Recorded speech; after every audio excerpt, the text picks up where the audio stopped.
I just love traveling the country in my van, but the best part is the people I meet and getting to see their rigs and hear their stories.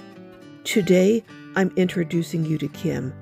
A life change he thought was the worst thing ever ended up bringing him unexpected blessings as he lives life as a full-time nomad in just about the coolest truck camper I have ever seen. Well, hello, Kim. Hello.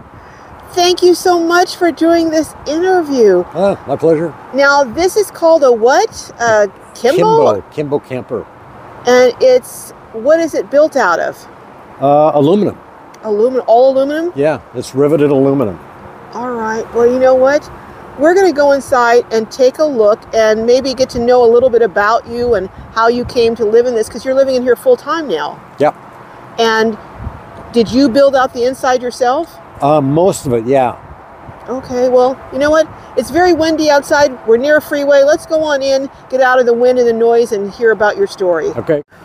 Well, Kim, can you tell my viewers a little bit about yourself? How old you are, how you happen to move into this rig, and why you chose this and that type of thing? Yeah, I'm 72 years old. I retired in 2020, right as COVID hit. And I had wanted to live in something like this for years, either an Airstream or a truck camper or a van like you've got. I finally decided on this as it's very light. I think it's the lightest hard shell camper on the market. It's only 1,050 pounds. And I just like the way it looked. It's very unusual, so I like the style. I like the way it's built. It's riveted aluminum, so I don't think it's going to leak. I think it's going to last a long time, probably long after I die. I could pass it on to my kids. And I like the idea that I could build some of the things in myself. The bed came with the bed. And the bed was already part of it? The bed was already here, yeah. But I put this in. There are things underneath for food and different supplies. Got my sock drawer and underwear drawer up here. I've got my pantry is just behind you. We'll look at that in a minute. I've got some things there. Okay. I've got my gymnasium right here. So, how long did it take you to build this? It took me, I know nothing about construction, so this took me probably 6 months to do. That's not that long, especially when you say you don't have a background in construction. I built models, mock-ups, and they just fell apart every time I drove somewhere. I'd open that door and things were just everywhere. I mean, it was a mess. But I finally got this that I like. I like this table. I like the curves. I see a lot of campers that have the squared off. It's like they're designed based on a house kitchen. Right. And it doesn't have the, it has sharp edges. So that's why I wanted everything to be curved. And I just like the idea of having really easy access instead of cupboards and drawers, having very easy access to things and less weight. So what made you decide to live in this full time? Well, some life events happened, and it turned out that I had to get rid of maybe 80 to 90% of my stuff. And then some other stuff happened, and I decided, I'm just going to get rid of the remaining 5% or so and move into this. And because I wanted to travel, especially I wanted to go down to Baja, Mexico during the winter. So did you do that? Yeah, I just got back in January. I spent a couple of months down there. That was the first trip down there. I plan on going down this next winter. I'll probably leave here in December and spend maybe 4 to 6 months down there. Now, you hear a lot of stories about how dangerous it is. Did you find that experience, or and what area were you in? I crossed the border in Tecate, and then we drove along the eastern side, along Highway 5. And I spent most of the time, I drove all the way down to La Paz.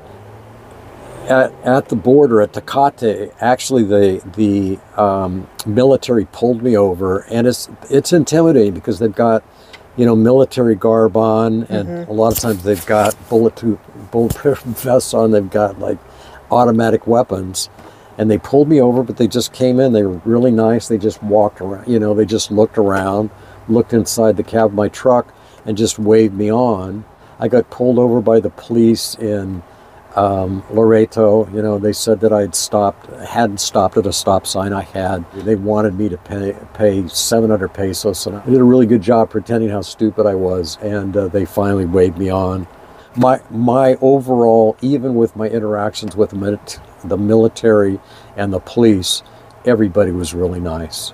So one of the things you were telling me that this lifestyle has afforded you, you were able to come down to Southern California and spend time with your daughter and her new baby. Right. And be a help to her. Yep. Do you think that would have been possible if you weren't living this lifestyle, or? No, I wouldn't have been able to stay down here as long as I planned to. I've been down. She delivered, I think, 3 or 4 weeks ago. And so I've been able to stay with her for long periods of time.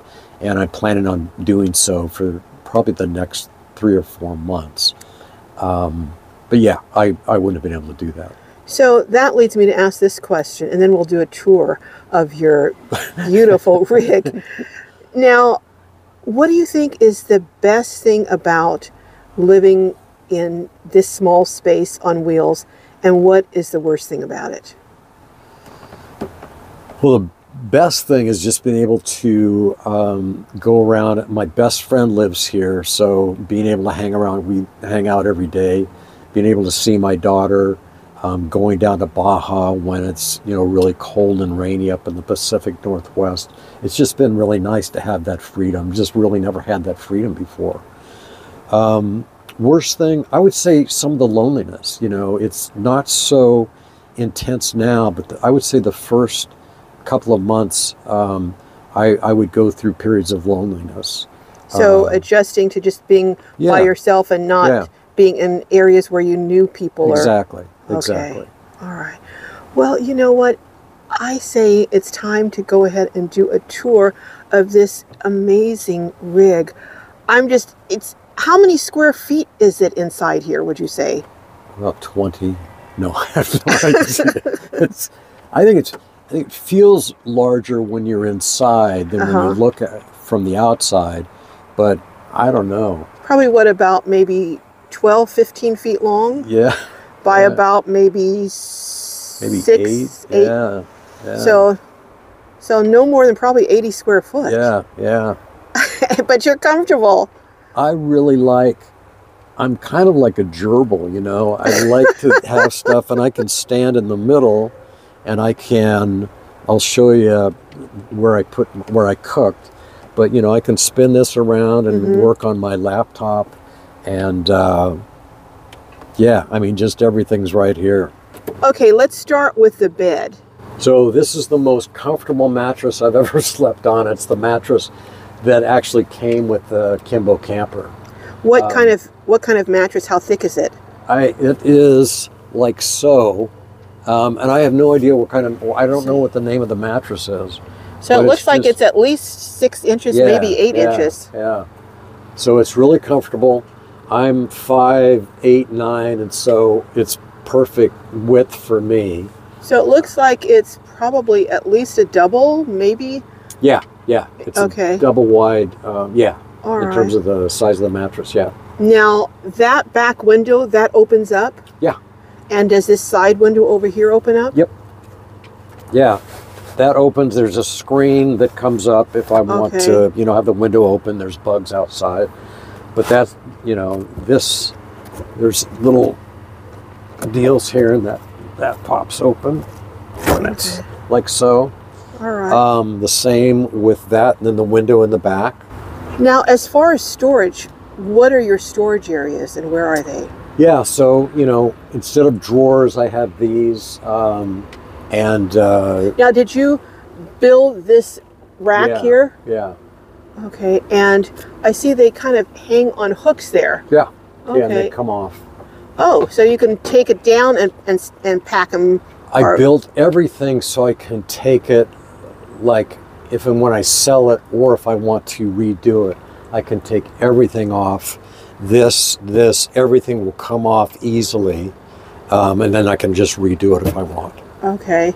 Now, so you have these over here. So you have these all over. Yeah. In every place. And then I see you have the pegboard here. Yep. So we're kind of in tight space here, so I'm squeezed against the wall trying to do this. Yeah. But your water source is under here. And what's underneath here? Can we see underneath here? Yeah. So there's just a bunch of stuff. There's an on-demand pump underneath here. Okay, so underneath here? Yeah. Okay. So that's my water supply. Now, how many gallons do you have of water? 4. And that's on the outside? Yeah. Okay. And then I'm looking here, and it looks like you have a pull-up counter here that pulls up. So, okay. So and here's my stove. What kind of stove do you have? Oh, just a gas one butane. Yeah, butane stove. So that comes out. It goes there. Okay. I've got my butane canister over there. So now you can cook here with your door open, and if you're at the beach, you can go over to the beach and cook and look. Right. All right. So now you did this, it looks like keeping with the idea of keeping it curved rather than square. Yeah. Okay. And then now let's look at your floor. What kind of flooring did you put down? That floor came with it. The wooden floor came with it, and then just my dirty mat. Okay. Now, you said that you have a lithium battery. Let's look over and see what kind of battery you have. Okay. This is like a Bluetti. Okay. And it's an Aspen? Yeah. There's a company up in Portland, Oregon that makes it. And it's around 120 amp hours. And I've got 200 watts of solar on top. Now, do you find that that's enough? Because it looks... No. Oh, it's not? No. It's this refrigerator is not very efficient. So, I mean, I'd love to get a Dometic, but they're so expensive. But I've got an extra 100 watt panel that's portable, and I can hang that out there. Okay. And so do you think it's that you don't have enough of a solar panel system, or do you think you need a more powerful? No, the battery's fine. No, in fact, I'll get by with, you know, like 30-40%. And when it's more sunny, it's going to be fine. Okay. But there's been times when I wish I had more solar. So you could charge it faster. I had it set up to charge while I was driving, DC-DC charger. Right. Long, complicated story. That I couldn't do that, but anybody that is thinking about doing that, I think that's the way to go. That's what I have on mine. Yeah, I think it's a great idea.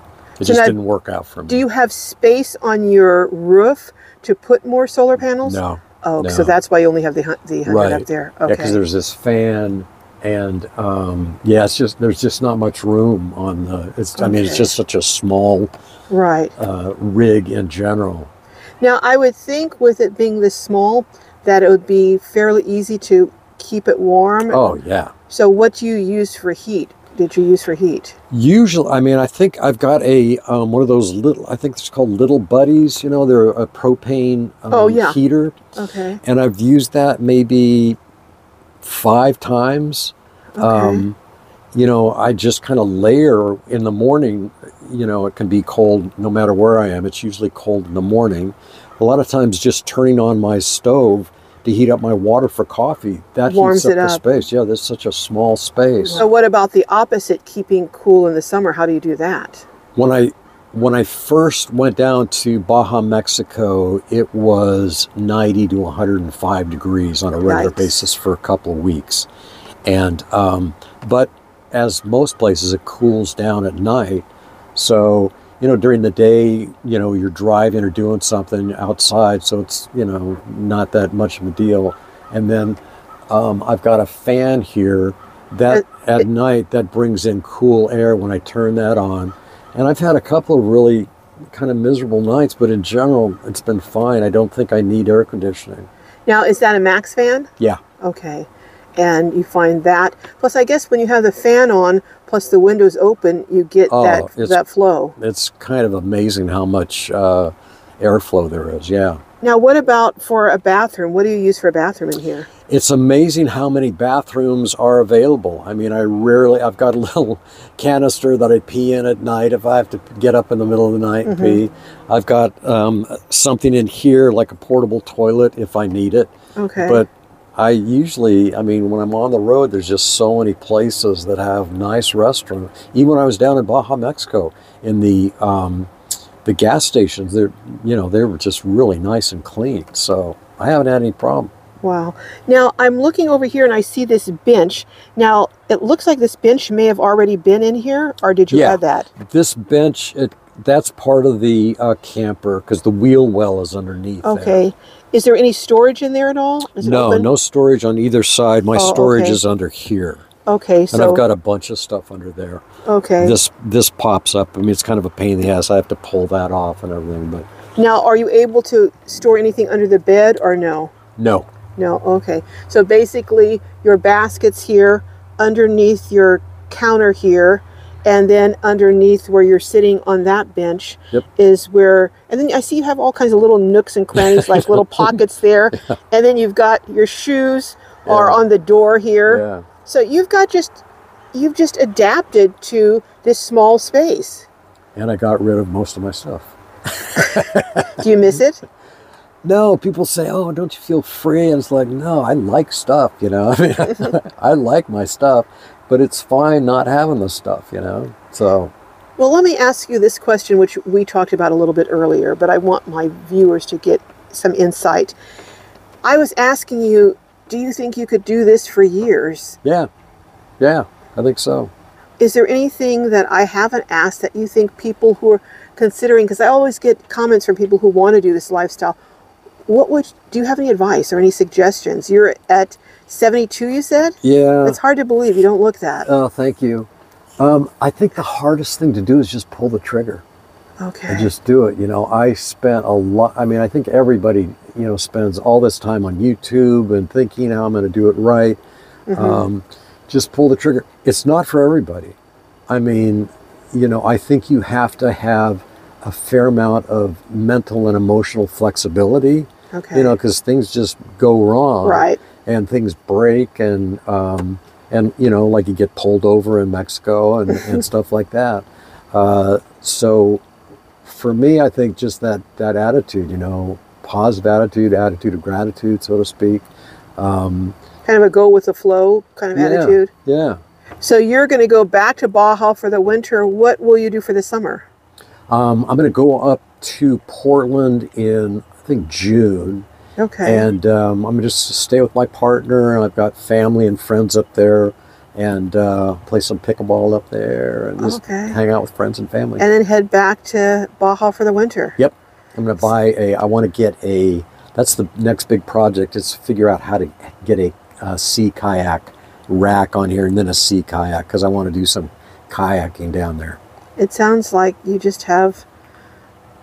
have carved out a life for yourself that you really enjoy. It's pretty sweet. Did you, I'm going to ask one more question. I keep saying one more question, but 10 years ago, would you have envisioned that this would be the life you were living now? No. I mean, I wanted some aspect, but I was married at the time. And so I didn't plan on getting divorced, didn't plan on doing this by myself. I did plan on traveling, but the way I'm doing it now, I didn't plan on this. I didn't envision this. So you never know what surprises life has around the corner. And sometimes they turn out to be good surprises. Sometimes the worst things that happen turn out to be kind of good. I keep hearing that over and over. And that's not always the case. I mean, sometimes bad things happen and it stays bad for a long period of time. But in your case... But in my case, most of the times I think things are really bad. Turns out that it works out pretty well. Well, Kim, thank you so much for being so generous with your time. Oh, yeah, it's a pleasure. And sharing your story with us. And maybe I'll catch up with you next year after you do your second Baja trip. Yeah. And see if you're planning to go anywhere else? Yeah, hopefully I'm not in the jail down there, but yeah, if I'm back. Hopefully not. Yeah. All right. I'll catch you down the road. All right, thanks. Bye-bye.